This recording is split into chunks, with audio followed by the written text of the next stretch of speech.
Combien sont-ils? Il n'existe bien sûr aucun chiffre officiel, mais ils font régulièrement la une de l'actualité. De faux professionnels, des mythomanes ou des escrocs qui enfilent la robe d'avocat ou la blouse de médecin. Certains usurpateurs sont démasqués rapidement, d'autres sévissent pendant des années. Regardez la passionnante enquête de ce 20h. Elle est signée Sophie Chevalreau, Loïc Gorgibus et Gilles Parot. Elle a porté la robe d'avocat dans le tribunal de Paris pendant des semaines. La femme sur cette photo a récemment été arrêtée, soupçonnée d'avoir volé dans les sacs à main de plusieurs avocates en se faisant passer pour une consoeur. Maître Kahn a échangé avec cette fausse avocate à plusieurs reprises. Impossible d'imaginer une telle supercherie. Le jour où je l'ai rencontrée, donc j'étais en salle d'audience, elle est assise au premier rang sur les bancs où les avocats parisiens de permanence sont installés. Elle porte la robe, elle fait preuve d'une certaine assurance, même dans la manière de s'exprimer, elle avait quand même le jargon juridique des confrères. Honnêtement, quand j'ai appris cette arrestation, j'étais bouche bée.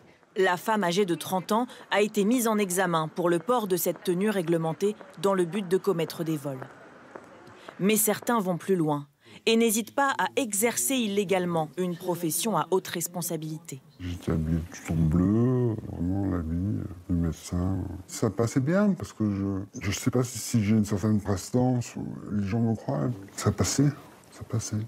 Ce quinquagénaire s'est fait passer pour un médecin généraliste. Il a d'abord réalisé un faux diplôme. Un jour sur Internet, je tombe sur un diplôme d'une doctoresse.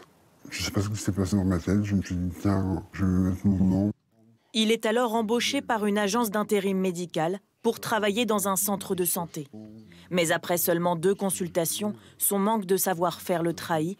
Une infirmière donne l'alerte. Le téléphone sonne, oui, la direction veut me voir. Et ils ont appelé l'ordre des médecins et évidemment, ils ne me connaissaient pas. Il vient d'être condamné à 3 ans de prison, dont 20 mois avec sursis sous bracelet électronique.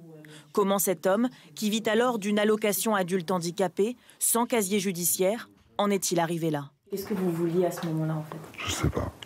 L'appel du bien, la notoriété, le statut, c'est ça.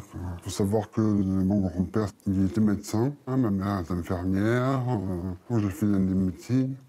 Mais comme j'étais un peu fêtard et tout ça, ça n'a pas matché.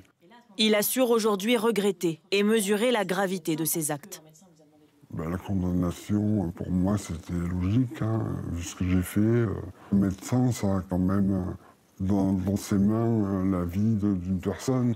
Et ça, je ne m'en suis pas rendu compte, pas du tout. Maintenant, je me rends compte. C'est complètement hallucinant ce que j'ai fait. Je me dis, mais ça allait pas bien.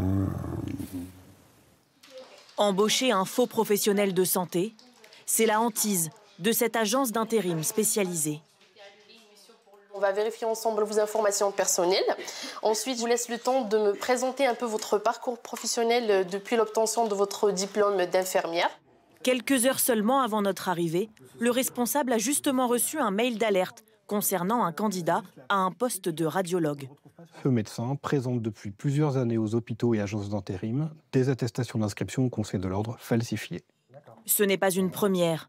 Le réflexe ici est donc toujours le même. Contacter l'ordre des infirmiers ou des médecins pour vérifier le profil de chaque candidat. On doit aujourd'hui mettre en œuvre plus d'éléments de vérification que ce qu'on faisait avant, dans la mesure où les faux, maintenant, sont beaucoup mieux réalisés. Les technologies font qu'en quelques clics, on peut produire un faux document qui a suffisamment de crédibilité pour passer.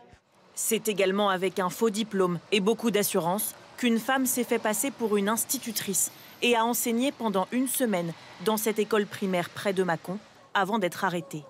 Elle avait avant cela exercé comme médecin durant 4 mois, là encore sans aucune qualification ni diplôme.